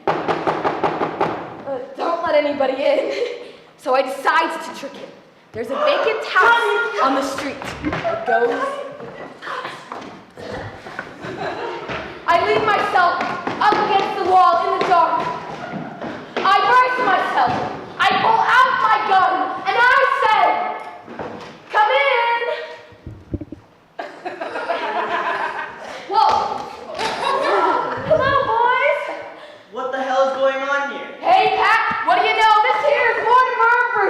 Yeah, him and I were writing my play together. I was just telling him the plot. Did you have to tie him up to make him listen? Wait.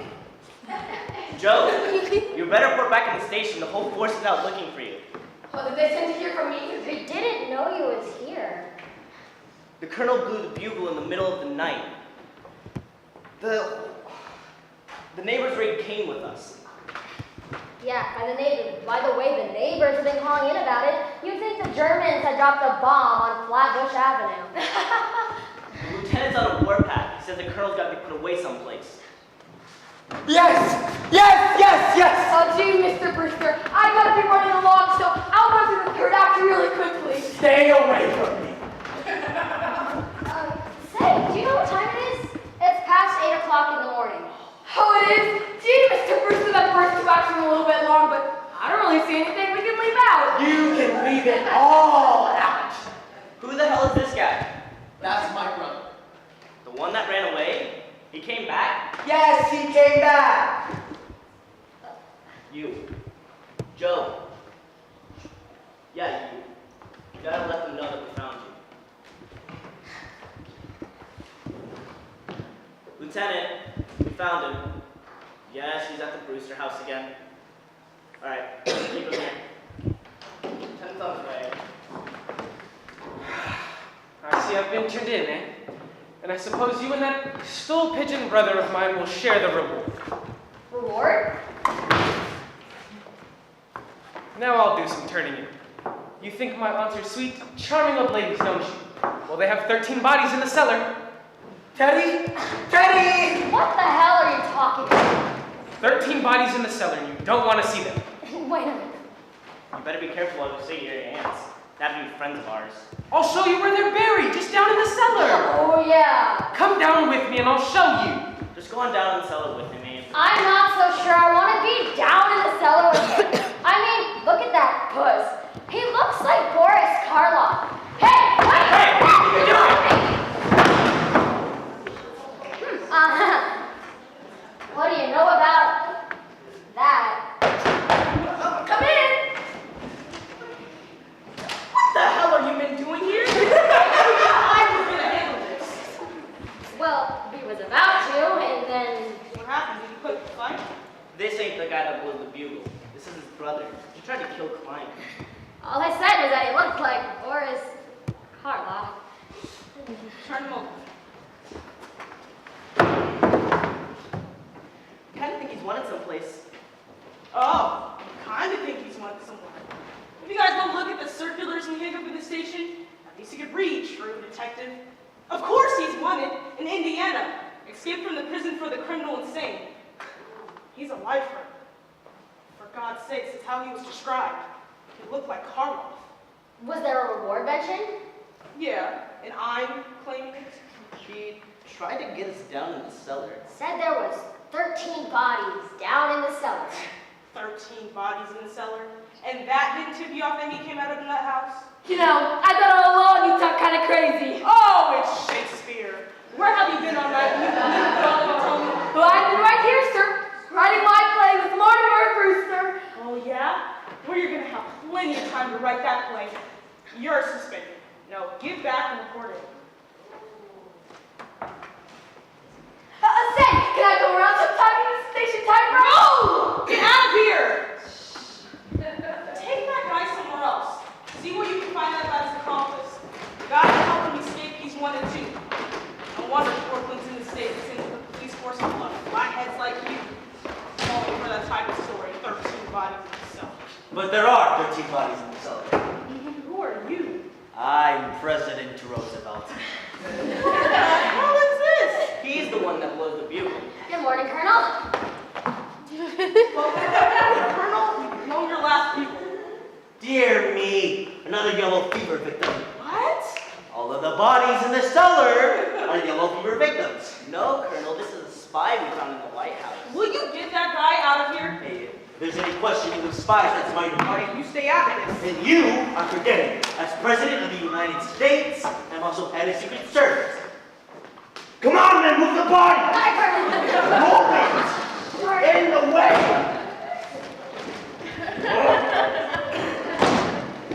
Captain, I'm Mortimer Brewster. Are you sure? Teddy, the fellow who blew the bugle? Now, Mr. Brewster, we ain't gonna talk about that. He needs to be put away. Oh, I quite agree with you. In fact, it's all arranged for. You see, I went over to Dr. Gilchrist, our family physician, and I had him sign Teddy's commitment papers. Teddy committed himself, and I've signed them as next of kin. Where's he going? Happydale. All right, I don't care where he goes as long as he goes. Oh, he's going, all right. Now, about everything that's gone on around here, Teddy's responsible for that. Now, those 13 bodies in the cellar. Yeah. 13 bodies in the cellar. It ain't enough that he's disturbing the peace with the bugle and all the neighbors are afraid of him. But can you imagine the cockeyed story about 13 bodies in the cellar got around? And now he's starting a yellow fever case. Cute, ain't it? Of 13 bodies. You think anybody would believe that story? Well, you never know. Some people are just dumb enough. You don't know what to believe sometimes. Oh, about a year ago, a crazy guy over at Greenpoint started a murder rumor and I had to dig up a half-acre lot just to prove that. Will you excuse me?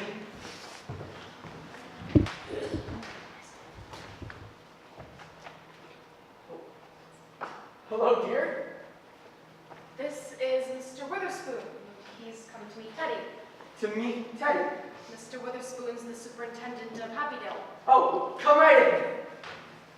This is Captain. Oh, Lieutenant Rudy, I'm glad you're here, Super, because he's going back with you today. Today? I didn't know that. Not today. Elaine, look, I've got a lot on my mind now, and I want you to go home and wait until I call you. Nuts. I had no idea it was this immediate. The papers are all signed and he goes today. Complete and subordination! You men will find out I am no mollycoddle! When the President of the United States is treated like that, what has this country come to? There's your man, Super. Hold on a minute. Mr. President, yes, I have some very good news for you. Your term of office is over. Is it March the 4th already? Practically. Now let's see. Ooh, now I go on my hunting trip to Africa.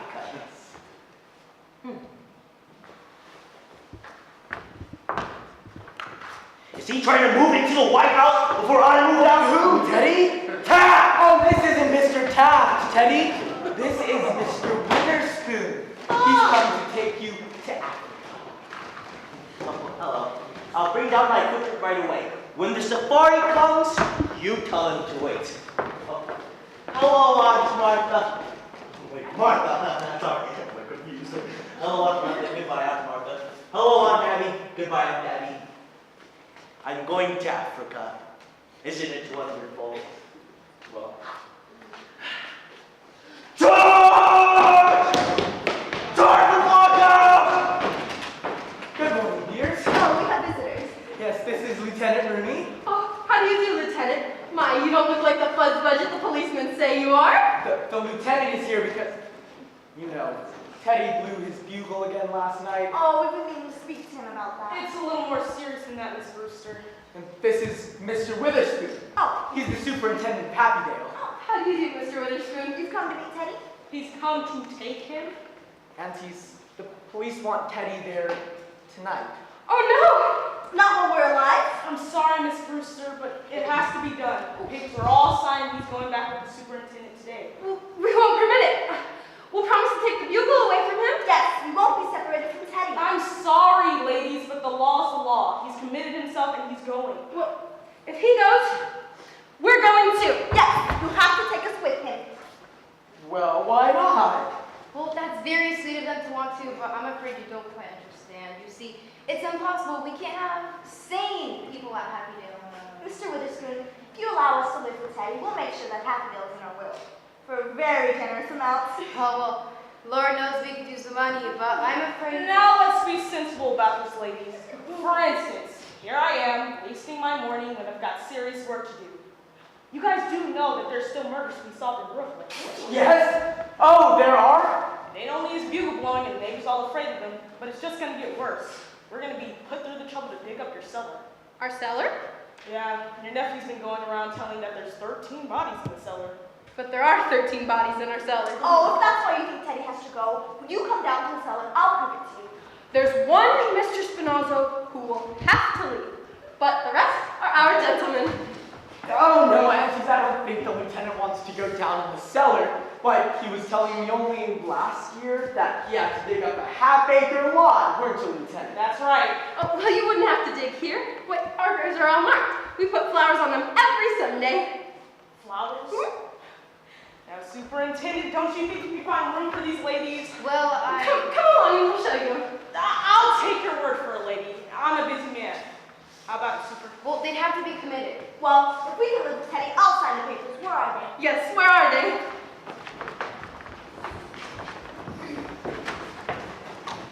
He's coming around, Lieutenant. Oh, good morning, Mr. Klein. Oh, good morning, Mr. Klein. You're here too? Yes, me and Brooke got your nephew knocked out in the kitchen. Let's get these papers all signed up. I want this all cleaned up. 13 bodies. If you'll just sign here. And you hear it, Aunt Abby. I'm really looking forward to going. The neighborhood here has changed so. Just to think, a front lawn again? Oh, I'm afraid we're overlooking something. What? We're going to need the signature of a doctor. Oh, Dr. Einstein! Will you come over here? We'd like to have you sign some papers. Please, I must. Oh, just right over here, Doctor. At some time last night, I thought the doctor was going to operate on me. Just sign right here, Doctor. Right here, Doctor. Were you going somewhere, Doctor? I think I must go. Aren't you gonna wait for Jonathan? I don't think we're going to the same place. Oh, hello, Elaine. It's nice to see you. Stick around, huh? Don't worry. I'm going to. Hello, Mac. Rooney. Yeah, we picked up that guy that's wanted in Indiana. Now, there's a description of his accomplice right there on the desk. Read to me. Yeah. About 54. 5'5". 110 pounds. Brown eyes. Talks with a German accent. Poses as a doctor. All right, thanks, Mac. That's all right, Lieutenant. The doctor here has just completed all the signature. Thanks, Doc. You know, really look wise for this.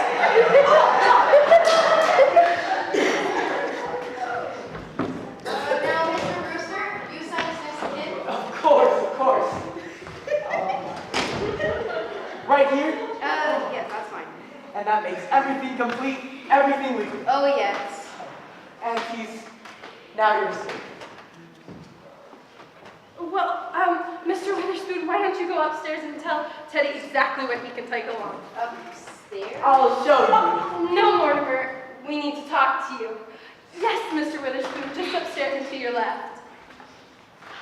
Well, Mortimer, now that we're moving out, the house is really yours. Yes, we want you to live here now. Oh, Aunties, I can't live here. This house is too full of memories. But you'll need a home for when you and Elaine are married. Oh, darlings, that's very indefinite. It's nothing of the kind. We're going to be married right away. Mortimer, we're really very worried about something. Aunties, you're going to love it in Happydale. Yes, that's just it. We don't want anything to go wrong. You see, you signed the paper as next of kin. Of course. Why not? Well, dear, something we've never wanted to tell you, but you're a man now and it's something Elaine should know too. You see, the thing is, you're really not a Brewster. Your mother came to us as a cook, and you were born about 3 months afterwards, and she was such a nice lady and such a good cook. We couldn't lose her. So brother married her. I'm not really a Brewster. Now, don't feel bad about it. And Elaine, it doesn't matter to you. Elaine, did you hear? Do you understand? I'm a bastard! Well, I must say about breakfast. Don't bother. Mortimer's going to come over to my house. Father's gone on a trip to Philadelphia, so Mortimer and I are going to have breakfast together. Yes, I could use a cup of coffee. I've had quite enough. Well, in that case, I should think you'd want to get to bed. I do. Hold on, Witherspoon. Take this with you. We don't need the wagon. My car's out front. Oh, you now, Jonathan. Yeah, there's some people in Indiana that want to